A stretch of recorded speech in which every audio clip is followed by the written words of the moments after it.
Hello friends, मैं अनुराग मिश्रा स्वागत करता हूं आप सभी का आपके अपने यूट्यूब चैनल थिंकर्स एकेडमी पर। दोस्तों आ गया हूं लेकर के मैं बेस्ट एवर प्रैक्टिस सेशन का चौथा पार्ट। दोस्तों आज का सेशन बहुत ही शानदार होने वाला है, तो आप इस सेशन को बिल्कुल भी स्किप मत कीजिएगा, शुरू से लास्ट तक बने रहिएगा। अगर चैनल को अब तक सब्सक्राइब नहीं किया है तो सब्सक्राइब कर लीजिएगा दोस्तों, वीडियो को लाइक कीजिएगा। चलिए बढ़ते हैं आज के पहले प्रश्न पर। फ्रेंड्स आज का हमारा पहला प्रश्न है कि 76 रुपए की राशि को ए बी सी में इस तरह बांटा जाता है कि ए को बी से 7 रुपए अधिक मिलते हैं और बी को सी से 6 रुपए अधिक मिलते हैं, तो उनके द्वारा प्राप्त राशि का अनुपात क्या होगा। देखिए दोस्तों क्या कह रहा है कि तीन लोग हैं ए बी और सी। और फ्रेंड्स यहाँ पे क्या कह रहा है कि ए को बी से 7 रुपए अधिक मिलते हैं और बी को सी से 6 रुपए अधिक, यानी बेचारा सी जो है सबसे गरीब है, सी को क्या है 6 रुपए सबसे कम मिलता है। तो दोस्तों हम इसे मान लिए एक्स, इसे एक्स मिलता है तो इसे इससे 6 रुपए अधिक मिलता है, तो ये एक्स प्लस 6 हो जाएगा फ्रेंड्स। और इसे 7 रुपए अधिक मिलता है तो क्या हो जाएगा एक्स प्लस 6 प्लस 7 13 रुपीज। अब दोस्तों तीनों को मिलाकर कितना कह रहा है मिलता है 76 रुपए, यानी इन तीनों का सम किसके बराबर हो जाएगा 76। तो ये क्या हो जाएगा तीनों का sum 3x plus 19 is equal to friends 76।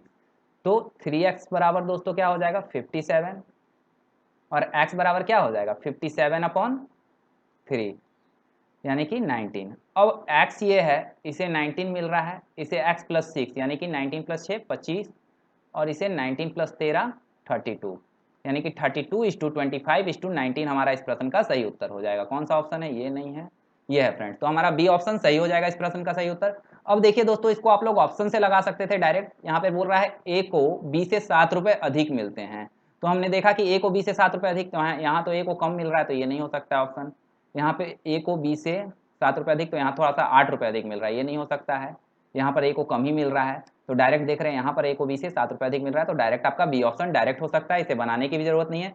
तो दोस्तों आपको एग्जाम में स्मार्ट अप्रोच रखना है, आपको देखना है कि क्या ऑप्शन से डायरेक्ट हो सकता है, अगर हो सकता है तो पहले लगा लेना है, फिर अगर ना हो सके तब दोस्तों सॉल्यूशन पे जाना है, क्योंकि 2 से 3 सेकंड भी नहीं लगेगा। आप लोग ये देख लीजिएगा कि किसमें 7 रुपए अधिक है, क्योंकि 7 रुपए 5-7 का तो आप लोगों को इतना तो पता ही होगा कि कैसे आप लोग देख सकते हैं। चलिए बढ़ते हैं आज के अगले प्रश्न पर। एक आदमी तथा एक लड़का किसी कार्य को एक साथ पूरा करने में 24 दिन लगाता है। अगर आखिरी के 6 दिन आदमी अकेले कार्य करे तो कार्य 26 दिनों में पूरा हो जाता है, तो लड़का इस कार्य को कितने दिनों में खत्म करेगा। देखिए फ्रेंड्स क्या कह रहा है कि एक आदमी है और एक बॉय है, दोनों मिलकर के किसी कार्य को 24-24 दिन में पूरा कर देते हैं, यानी 24 दिन में कर देता तो ये भी 24 दिन कर रहा होगा और ये भी 24 दिन कर रहा होगा। लेकिन आखिरी का 6 दिन क्या कर रहा है, आदमी अकेला कार्य कर रहा है तो काम 26 दिन में खत्म हो जा रहा है। यानी कि फ्रेंड्स जो आदमी है वो शुरू से लेकर के आखिरी तक 26 दिनों तक कार्य किया होगा, और उसके बाद इससे 6 दिन पहले बी जो बॉय है वो चला गया होगा, क्योंकि आखिरी के 6 दिन आदमी अकेले किया तो 6 दिन पहले चला गया होगा, तो ये 20 दिन में चला गया होगा फ्रेंड्स। लेकिन करना कितना दिन था दोस्तों, बॉय को 24 दिन करना था, इसने किया है 20 दिन, 4 दिन कम किया है फ्रेंड्स। तो इसके कारण मैन को क्या करना पड़ा है, 2 दिन एक्स्ट्रा काम करना पड़ा है। यानी फ्रेंड्स मेन के 2 दिन का काम जो बॉय है वो 4 दिनों में करता है। ये बात तो क्लियर है यहाँ से। तो man upon boy equal to क्या हो जाएगा फ्रेंड्स 4:2, इसे हम काट लेंगे, ये 2:1 क्या है, इफिशियंसी हो गया मैन और बॉय का। अब टोटल वर्क क्या होता है friends, efficiency into time. Efficiency क्या है फ्रेंड्स 2 और 1 3 का है, टाइम कितना लगता है फ्रेंड्स 24 दिन, यानी कि 24 × 3। ये टोटल वर्क हो गया फ्रेंड्स 72। पूछा क्या है बॉय कितने दिनों में कर देगा, बॉय का इफिशियंसी 1 है, करना है 72 वर्क, कितने दिनों में कर देगा 72 डेज में। अगर फ्रेंड्स पूछ देता मेन कितने दिनों में कर देगा तो क्या हो जाता 72 अपॉन मेन का इफिशियंसी है 2, तो 36 डे में। मुझे आशा है फ्रेंड्स कि आपको ये प्रश्न समझ में आ गया होगा। चलिए बढ़ते हैं आज के अगले प्रश्न पर। फ्रेंड्स आज का हमारा अगला प्रश्न है कि यदि एक आदमी पंखे का विक्रय मूल्य 400 से बढ़ाकर 420 रुपए कर देता है तो उसका लाभ 20% बढ़ जाता है, तो पंखे का क्रय मूल्य क्या है। देखिए दोस्तों लाभ बढ़ जा रहा है 20%, जो प्रॉफिट है ये 20% बढ़ रहा है। कब बढ़ रहा है, जब हम एसपी बढ़ा दे रहे हैं 400 से 420, यानी 20% को अगर हम लोग फ्रैक्शन में देख रहे हैं फ्रेंड्स तो 1/5 हो जाएगा। यानी पहले हमारा जो प्रॉफिट रहा होगा कितना रहा होगा 5, इससे अब बढ़ गया है कितना 1, तो 5 से बढ़ के प्रॉफिट कितना हो गया फ्रेंड्स 6 हो गया है। कब हुआ है, जब हमने एसपी को 400 से बढ़ाकर 420 कर दिया, यानी एसपी हमने कितना बढ़ाया है फ्रेंड्स 20 रुपए, तो हमारा प्रॉफिट कितना बढ़ गया है 1 यूनिट, 5 से 6 बढ़ गया है तो 1 यूनिट, यानी फ्रेंड्स 1 यूनिट का ही वैल्यू कितना है 20 रुपए के बराबर है हमारा। देखिए दोस्तों 1 यूनिट के बराबर कितना है 20 रुपए, पहले प्रॉफिट कितना यूनिट हो रहा था, 5 यूनिट, तो 5 यूनिट बराबर कितना हो जाएगा, 5 into 20 rupees is equal to 100 rupees. यानी फ्रेंड्स हमें पहले प्रॉफिट जो हो रहा था वो 100 रुपये का हो रहा था किसी सामान को 400 रुपये में बेचने पर, तो सीपी क्या हो जाएगा फ्रेंड्स, एसपी माइनस प्रॉफिट। यानी 400 रुपये में किसी चीज़ को खरीदा, 100 रुपये का प्रॉफिट हुआ, तो सीपी हमारा हो जाएगा 300 रुपीज़। मुझे आशा है फ्रेंड्स कि आपको ये प्रश्न समझ में आ गया होगा। हमने क्या किया, बस यहाँ पर हमें दिया था 20% का प्रॉफिट हो रहा है, इसे हमने फ्रैक्शन में देखा तो यहाँ 5 यूनिट का प्रॉफिट हो रहा था पहले, और अब कितना हो रहा है, एक ज़्यादा हो रहा है, यानी 6 यूनिट का हो रहा है। कब हो रहा है दोस्तों, जब हमने सीपी एसपी को बढ़ाया है 400 से 420 किया है तब, यानी कि 20 रुपये का जो हमने एसपी में बढ़ोतरी किया है, एसपी को जो 20 रुपये से बढ़ाया है, इसी कारण से हमारा प्रॉफिट 1 यूनिट बढ़ जा रहा है। तो देखेंगे दोस्तों, पहले प्रॉफिट 5 यूनिट का हो रहा था, यानी 100 रुपये का हो रहा था, और हमारा पहले क्या था, एसपी 400 रुपये था, तो 400 रुपये में हम किसी चीज़ को बेच करके 100 रुपये कमा रहे थे, यानी 300 रुपये में खरीदे होंगे, सिंपल सा बात है। तो इस प्रश्न का राइट आंसर हो जाएगा 300 रुपये। चलिए बढ़ते हैं अगले प्रश्न पर। अगला हमारा प्रश्न है friend, find the remainder when 2 to the power 81 is divided by 9। यानी फ्रेंड्स यहाँ पे देखिए मिस्टेक है, 2 का पावर 81 दिया हुआ है, यानी कि क्या कह रहा है आपको कि 2 के पावर 81 को 9 से विभाजित करने पर रिमाइंडर क्या होता है फ्रेंड्स। देखिए फ्रेंड्स, रिमाइंडर दो तरह का होता है, एक पॉजिटिव रिमाइंडर और एक निगेटिव रिमाइंडर।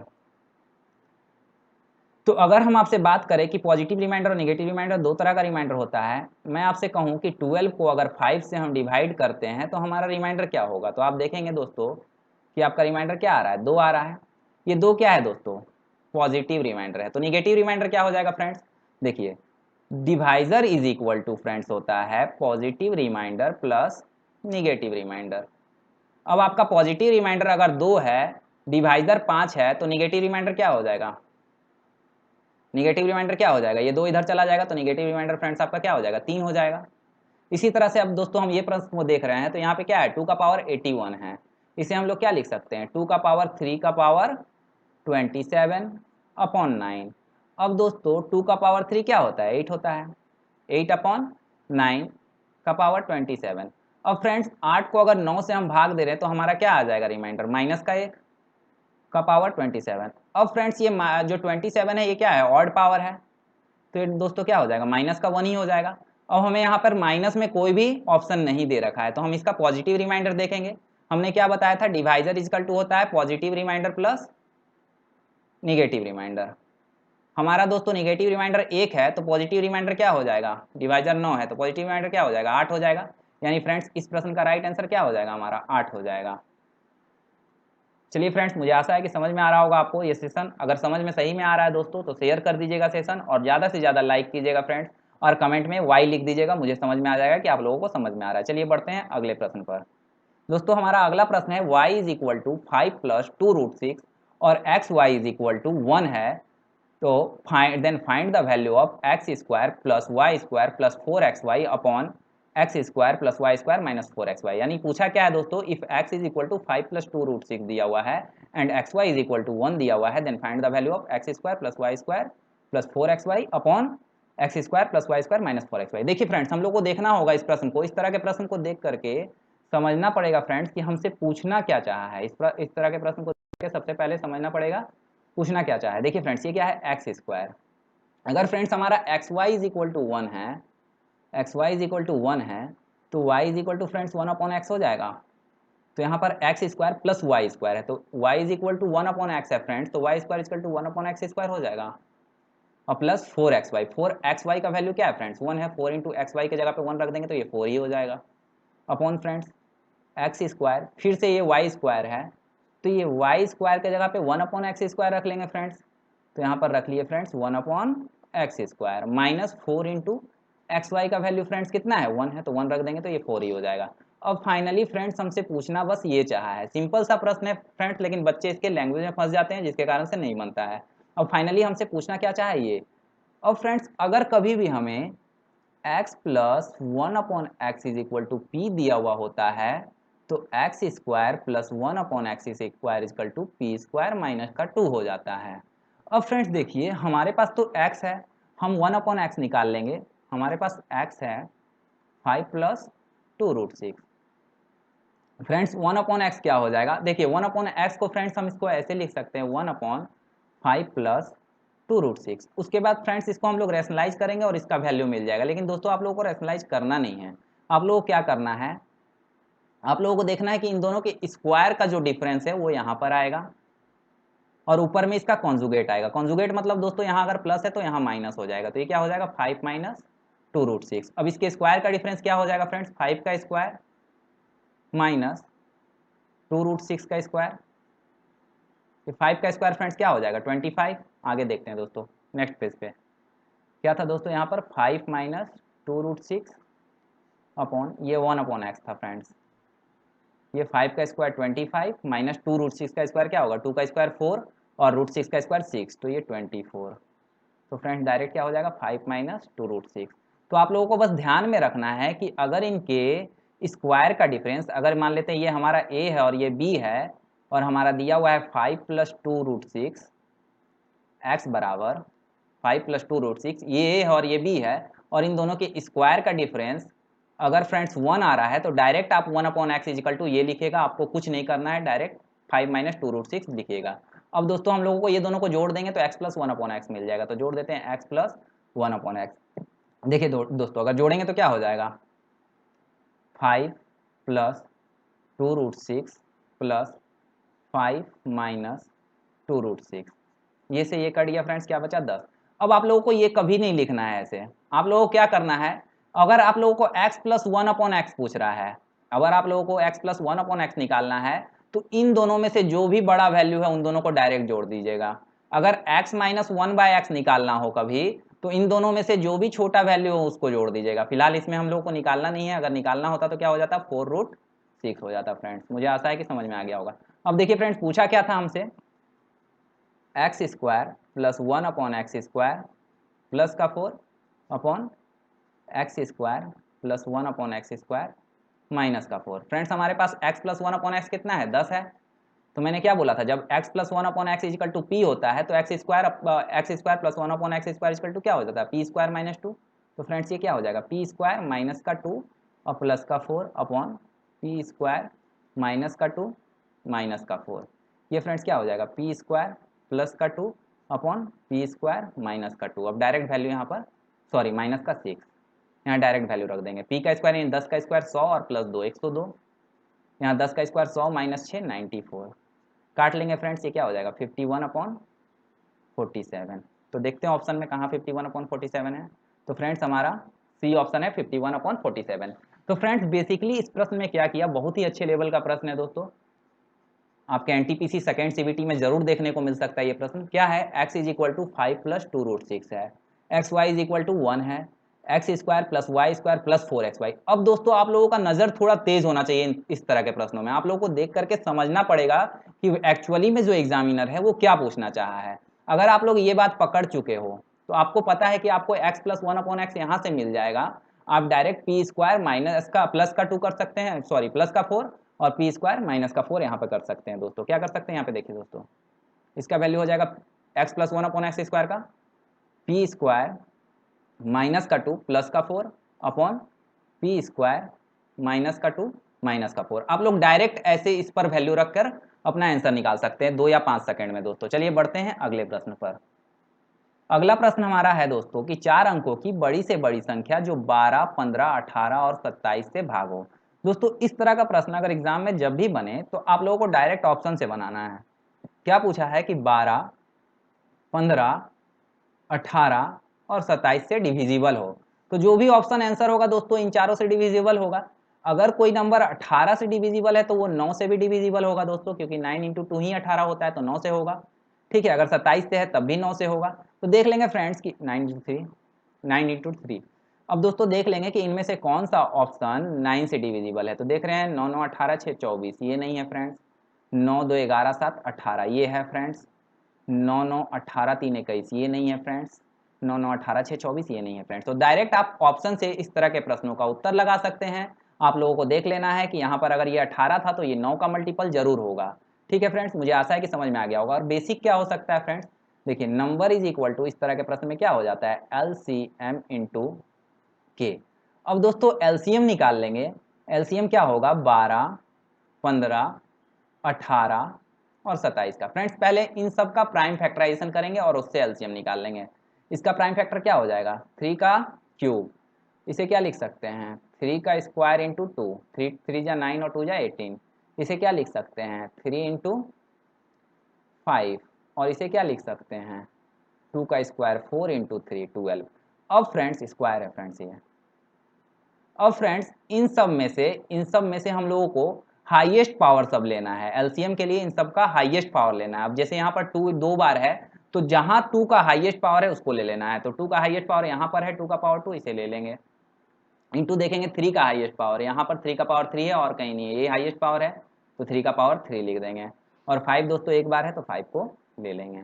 अब इसका एलसीएम क्या हो जाएगा 4 इंटू 27 इंटू 5, 5 4 जा 20 और 20 को हम लोग गुना करेंगे 27 से तो क्या हो जाएगा 27 दूनी के 54 540। अब फ्रेंड्स हमारा एलसीएम आ गया 540। नंबर क्या होता है एलसीएम इंटू के, एलसीएम क्या है 540 इंटू के। अब के जगह पर क्या रखे दोस्तों कि ये 4 अंकों की सबसे बड़ी संख्या बन जाए, 4 अंकों की हमारी सबसे बड़ी संख्या बन जाए 540 पे गुना करने पर।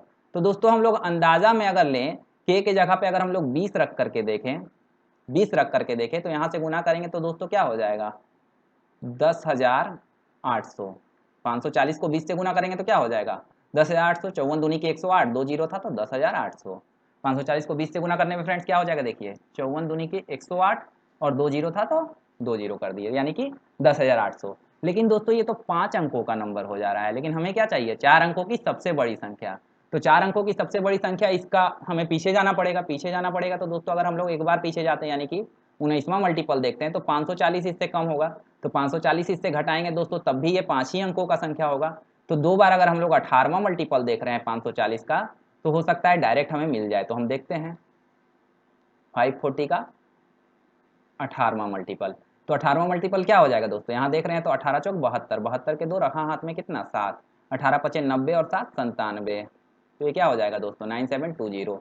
तो आप लोग दोस्तों इस तरह से भी कर सकते हैं, लेकिन ये बहुत ही लेंदी हो जाएगा, एग्जाम में हमारा समय बहुत ही मूल्यवान होता है। आप लोग डायरेक्ट ऑप्शन से करेंगे और उसके बाद अगर ऑप्शन से ना हो पाया, ऑप्शन 2 से ज़्यादा अगर मिल रहा है, तब आप लोग दोस्तों इस प्रोसेस से जा सकते हैं। क्या करना है, नंबर इक्वल टू होता है एलसीएम इंटू के, एलसीएम निकाल लेंगे और के जगह पे देख लेंगे एलसीएम का कितनवां मल्टीपल जो है, क्योंकि दोस्तों जो एलसीएम से कटेगा, क्योंकि जो एलसीएम बना है इन नंबर से ही बना है, जो एलसीएम बना है फ्रेंड्स इन नंबर से ही बना है, तो एलसीएम का मल्टीपल जो होगा ये कटेगा इससे, तो बस एलसीएम का मल्टीपल देख लेंगे कितनवां मल्टीपल आ रहा है। चलिए बढ़ते हैं आज के अगले प्रश्न पर।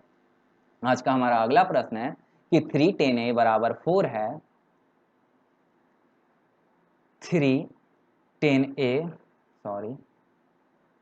10a बराबर 4 है और आपसे पूछा क्या है 3 sin a plus 2 cos a upon 3 sin a minus 2 cos a।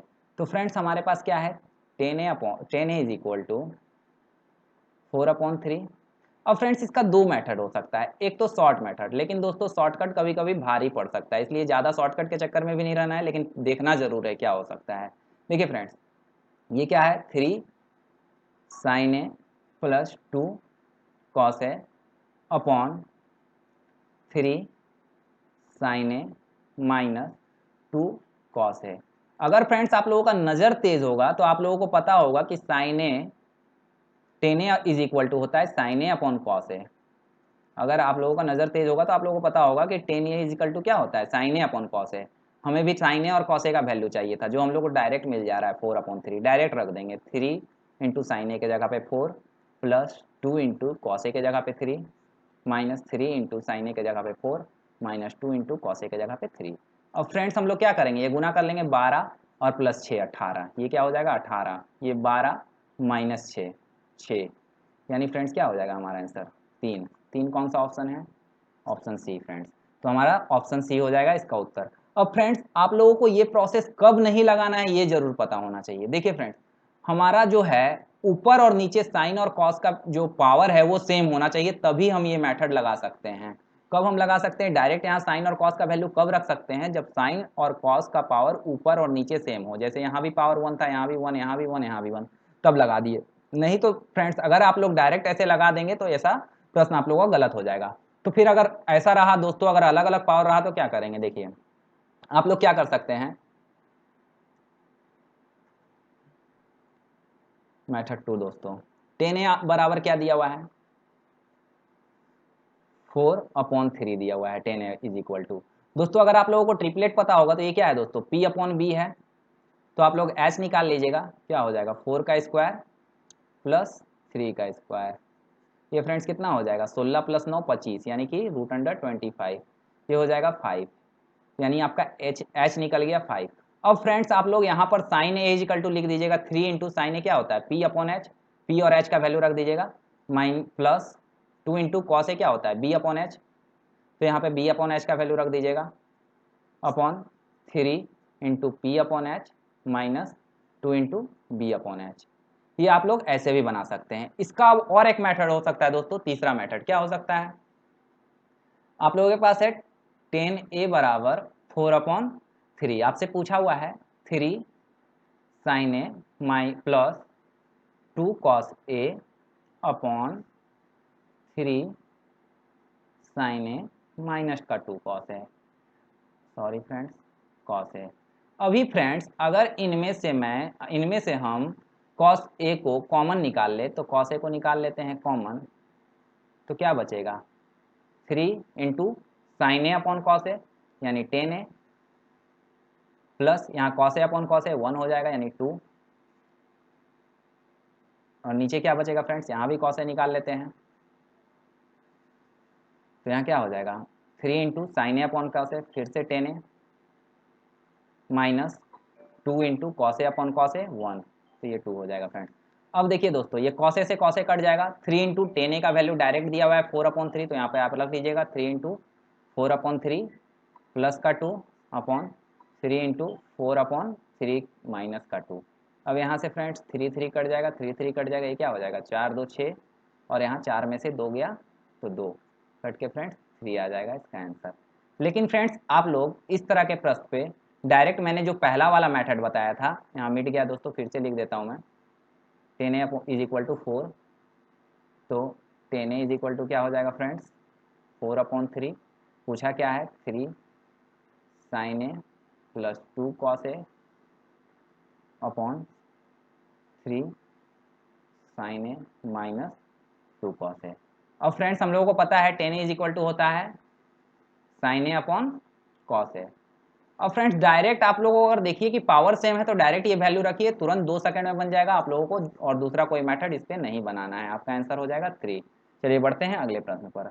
अगला प्रश्न है कि दो समांतर 8 सेंटीमीटर वाले जीवा के बीच की दूरी ज्ञात करें जिस वृत्त का व्यास 10 सेंटीमीटर हो। देखिए दोस्तों सबसे पहले जानना है कि जीवा क्या होता है। तो जीवा दोस्तों वो होता है, अगर हम बात करें कि हमारे पास एक वृत्त है तो किसी भी रेखाखंड का दोनों इंड पॉइंट परिधि पे लगे वही दोस्तों जीवा होता है। किसी भी रेखाखंड का इंड पॉइंट परिधि पे लगना चाहिए, वो क्या हो गया दोस्तों कोड हो गया, जीवा हो गया, ये हमारा जीवा हो गया। अब दोस्तों कह रहा है कि दो समांतर जीवा यानी दो पैरेलल जीवा हमने ले लिया, दोनों ही 8 सेंटीमीटर का है। तो फ्रेंड्स याद रखना कि जब भी हमारा कोड का लेंथ सेम होगा तो वो केंद्र से बराबर दूरी पर होंगे, जब भी कोड का लेंथ समान होगा। अब हम दोस्तों यहाँ केंद्र से अगर जीवा पर परपेंडिकुलर डालते हैं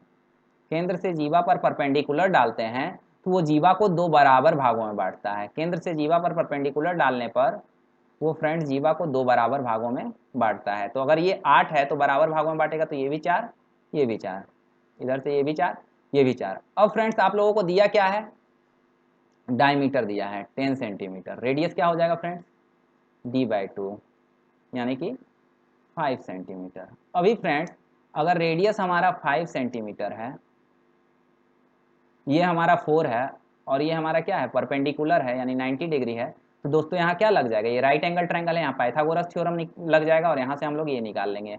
क्या हो जाएगा दोस्तों 3 4 5 ट्रिपलेट होता है, 4 5 हमारे पास है, तो ये क्या हो जाएगा 3 हो जाएगा फ्रेंड्स। अभी मैंने कहा था कि अगर हमारा जो है जीवा अगर इक्वल लेंथ का होगा, अगर जीवा का अगर लेंथ समान होगा तो वो केंद्र से बराबर दूरी पर होगा। तो यहाँ से यहाँ 3 है तो ये भी 3 हो जाएगा फ्रेंड्स।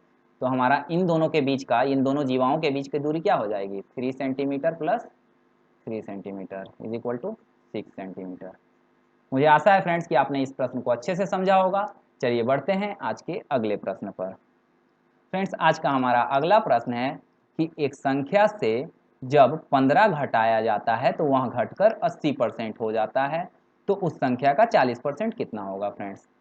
देखिए फ्रेंड्स, कोई भी नंबर फ्रेंड्स अपने आप में जो होता है वो 100% होता है। कोई भी नंबर अपने आप में क्या होता है, 100%। 15 घटाने पर घटकर कितना हो जा रहा है फ्रेंड्स, 80%। यानी कि परसेंटेज में कितना घट जा रहा है फ्रेंड्स, 20%। क्यों घट रहा है 20%, क्योंकि इसमें से हम लोग 15 घटा दिए, यानी 20% बराबर क्या हो जाएगा दोस्तों, 15।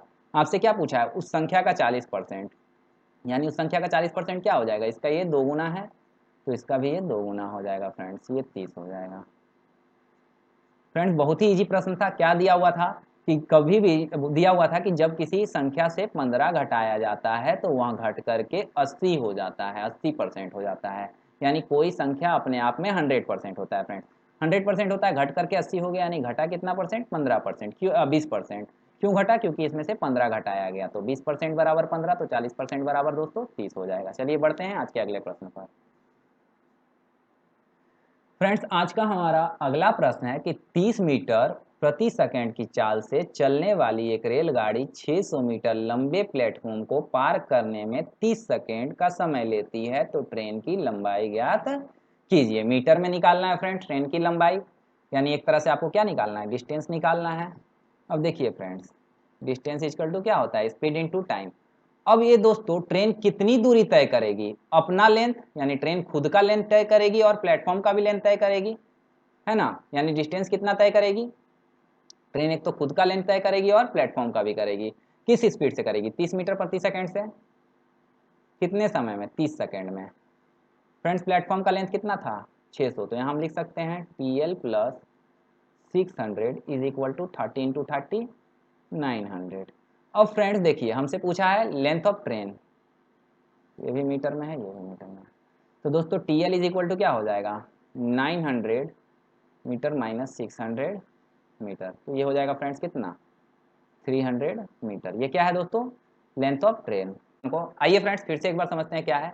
पूछा था दोस्तों ट्रेन की लंबाई ज्ञात करने के लिए, ट्रेन की लंबाई ज्ञात करने, तो दोस्तों हम पहले देखेंगे कि ट्रेन के द्वारा तय किया गया दूरी कितना होगा। तो ट्रेन दोस्तों अपना लेंथ प्लस में प्लेटफॉर्म का लेंथ तय किया होगा, यानी डिस्टेंस जो हो जाएगा उसके द्वारा तय किया हुआ खुद का लेंथ प्लस प्लेटफॉर्म का लेंथ, और डिस्टेंस इक्वल टू क्या हो जाता है, स्पीड इनटू टाइम हो जाता है फ्रेंड्स।